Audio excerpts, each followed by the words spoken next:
Toon. Dans cette quatrième vidéo, nous allons parcourir ensemble les artefacts, éclaircir certains points qui sont encore assez flous chez certains, concernant les statistiques de base. Donc pour compléter les précédentes vidéos, nous allons d'abord parler des statistiques de base en ouvrant tout simplement l'onglet des abréviations qui est juste ici. On y retrouve les statistiques bien expliquées. Je voudrais juste rajouter certains détails. Alors on commence par les points de vie, détermine combien de dégâts un champion peut subir avant d'être vaincu. Moi je rajouterais que pour certains champions, les PV max qu'ils possèdent influencent certains de leurs skills. Donc principalement certaines compétences d'attaque et de heal. On va prendre un exemple, hein, histoire de schématiser tout ça. Il est juste ici, hop, compétences, comme on peut le lire sur son skill 2, soigne tous les alliés à hauteur de 25% des PV max de ce champion. Donc voilà, c'était juste pour préciser que les PV max ne servaient pas que à heal, pour ceux qui ne le seraient pas. L'attaque, bon, il n'y a pas grand chose à rajouter. Moi, je rajoutais juste que l'attaque, bah, c'est généralement la statistique principale des héros attaque. Pour contrer un héros attaque, on utilisera de la réduction d'attaque. Donc, c'est un debuff qu'on retrouve chez certains personnages. Ensuite, on va parler de la défense. Alors, la défense réduit les dégâts subis suite aux attaques ennemies. Plus la statistique défense d'un champion est élevée, moins il perdra de PV lors d'une attaque. Donc ça permet d'encaisser, mais moi je rajouterais que pour certains persos, oula, la défense permet à la fois d'encaisser les dégâts, mais aussi d'augmenter leurs propres dégâts, s'ils sont basés sur la défense exclusivement. Donc je vais schématiser tout ça juste en montrant Ignatius, hop, son skill 2, il y a juste marqué en dessous de attaque tous les ennemis, dégâts basés sur défense. Donc du coup, plus on augmente sa défense, plus il fera de dégâts. Au passage, on peut contrer un personnage avec énormément de défense avec un debuff de réduction de défense. On va passer à la prochaine statistique qui est assez intéressante. Du coup, détermine donc la vitesse, détermine à quelle vitesse le compteur de tours se remplit. Ton équipe agira dans l'ordre de vitesse, le champion le plus rapide en premier. Un champion avec 200 de vitesse agira plus souvent qu'un champion avec 100 de vitesse. Donc c'est une stat qui est très importante, qui est indispensable en arène JCJ, surtout en HL. C'est pour ça qu'un champion avec un lit de vitesse est conseillé. En l'occurrence, je pense à Gorgorab qui est tout le temps utilisé dans les arènes en HL. Pour contrer un personnage avec énormément de vitesse, on utilisera un debuff de réduction de vitesse et la diminution du compteur de tours qui permettra du coup à l'adversaire de jouer beaucoup moins souvent. Taux de critique, dégâts crit, bon, on va pas trop aller détailler cette stat parce que je pense tout le monde a assez compris plus ou moins. C'est pas nouveau. La résistance, alors la résistance comme c'est écrit ici, à mon avis il y a des gens qui n'ont pas ouvert la feuille des abréviations, c'est vrai qu'elle est un peu cachée mais bon. La résistance, c'est la résistance au debuff. Donc influence la chance de résister à un debuff d'un champion ennemi. Si tu possèdes une résistance élevée, ton adversaire aura besoin de beaucoup plus de précision pour appliquer un debuff. Moi j'aurais rajouté que la résistance en gros c'est la statistique opposée à la précision. C'est un des meilleurs moyens du coup de diminuer le pourcentage de chance de se prendre un debuff. En revanche, pour contrer un personnage qui a énormément de résistance, on va maximiser la précie ou alors utiliser un debuff d'affaiblissement du coup. Pour la précision, alors la précision augmente les chances de réussir à appliquer un debuff sur des cibles ennemies. Assure-toi que la précision est plus élevée que la résistance ennemie pour obtenir la meilleure chance de placer un debuff. Comme je disais, du coup, c'est la stat opposée à la résistance. Du coup, très important de maximiser ses chances de placer un debuff en augmentant sa précision. Pour contrer un héros avec beaucoup de précision, on utilisera un debuff de précision.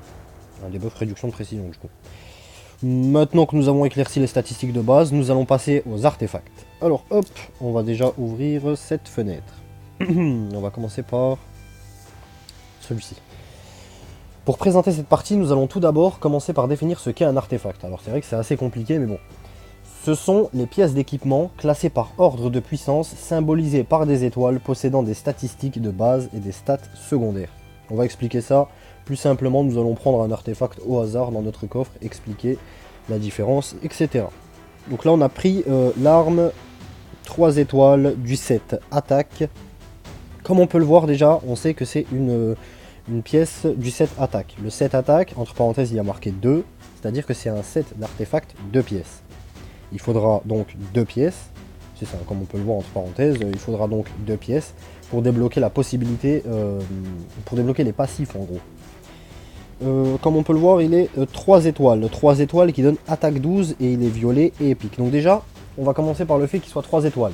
Quand on va loot un artefact 3 étoiles, on ne pourra pas le passer 4, 5 ou 2 étoiles. Il restera 3 étoiles. Le seul moyen du coup c'est d'en loot un meilleur. Ça joue énormément du coup sur les stats de base. Donc on va prendre juste à côté une arme 4 étoiles qui donne attaque 16. Elle est plus 0, elle donne attaque 16. La même arme donne attaque 12.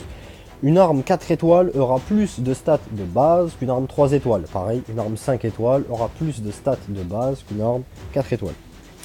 On peut aussi constater donc que c'est une arme violette épique. Épique, c'est le niveau de rareté.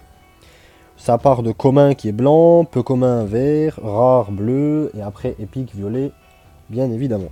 La différence du coup entre une arme, donc celle-ci qui est violette, et celle à côté qui est rare, donc bleu, c'est que, comme on peut le voir juste en dessous de la stat principale, il y a 3 stats secondaires. Donc on va appeler ça des substats. Les 3 substats sont déjà définis. Donc on a dégâts crit, HP, taux de crit. La même arme en rare n'aura que 2 substats au début. Pour débloquer la 3ème substat, il faudra l'évoluer jusqu'au niveau 12. Pour avoir la 3ème substat au final. Qu'est-ce qu'il y a d'autre à rajouter là-dessus? Je pense qu'on a fait le tour, à part le fait qu'il y ait d'autres artefacts qui nécessitent 4 pièces pour pouvoir bénéficier du bonus de 7. Je profite du fait que l'on soit dans les artefacts 4 pièces pour vous parler du set vol de vie. Alors on va le trouver, il est juste ici. Voilà. Hop.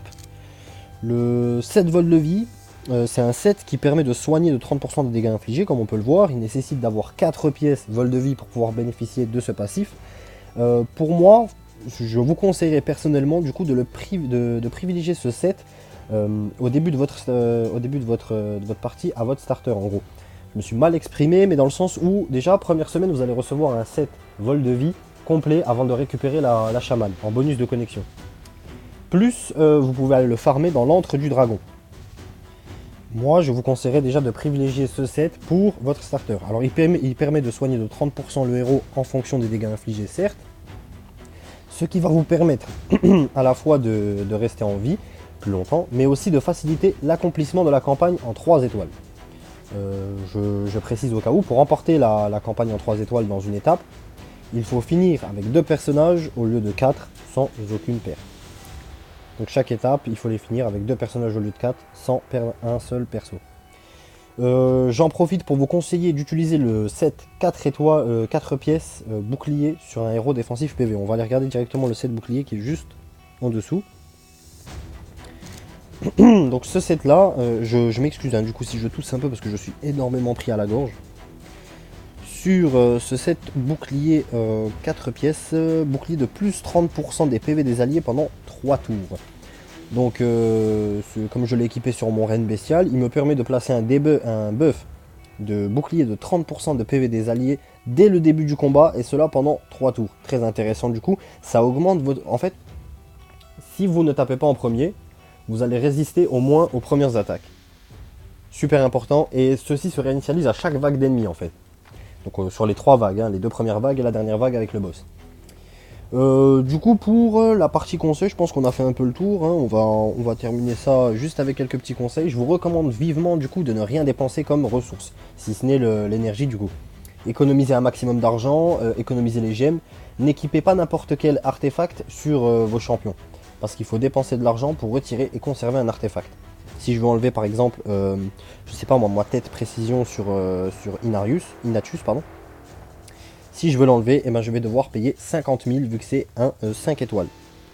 Et donc le mieux c'est de savoir avant de poser une pièce et de l'améliorer, etc. Ensuite, je vais vous conseiller de prioriser le stuff vol de vie pour votre starter, comme je l'ai dit dernièrement. Veillez à bien lui équiper un stuff doté de bonnes stats principales en fait. Les stats primaires qui lui correspondent. On va pas mettre par exemple Ignatus, on va prendre un exemple tout bête, comme je disais, ses gants. Ces gants qui sont en défense pourcentage. Défense pourcentage sur un personnage défense, c'est cohérent. Je vais pas lui mettre des gants précision parce que moi j'avais choisi de lui mettre 2 gants précis, mais je vais pas lui mettre, enfin 2 pièces précis, mais je vais pas lui mettre des gants attaque. C'est un personnage défense, ses dégâts sont basés sur la défense. Pourquoi j'irai monter son attaque? Donc faire bien attention à ça, hein. Des fois, pour ceux qui ne le savent pas, ça peut être assez handicapant. Tout ce que je peux vous conseiller du coup pour terminer, c'est de bien lire les skills de vos persos, réfléchissez à une synergie d'équipe, imprégnez-vous de vos personnages tout en évoluant dans la campagne et en accomplissant les missions, quêtes et défis. Pour complémenter ces infos, je prépare 2 vidéos du coup. Je vous présenterai les deux premiers donjons. Je parle du pic du golem de glace et de l'antre du dragon, qui vous permettront de collecter les sets de pièces. Donc je parlais notamment du set PV, du set attaque, du set défense, set précis, set vitesse. Enfin, les sets 2 pièces et le set 4 pièces vol de vie qui se trouve dans l'antre du dragon. J'espère que cette vidéo vous aura intéressé du coup. Si c'est le cas, n'hésitez pas à me lâcher un gros pouce bleu et laissez votre avis dans les commentaires. Franchement, c'est super important. N'oubliez surtout pas de vous abonner pour continuer cette aventure ensemble et voir les prochaines vidéos. A bientôt!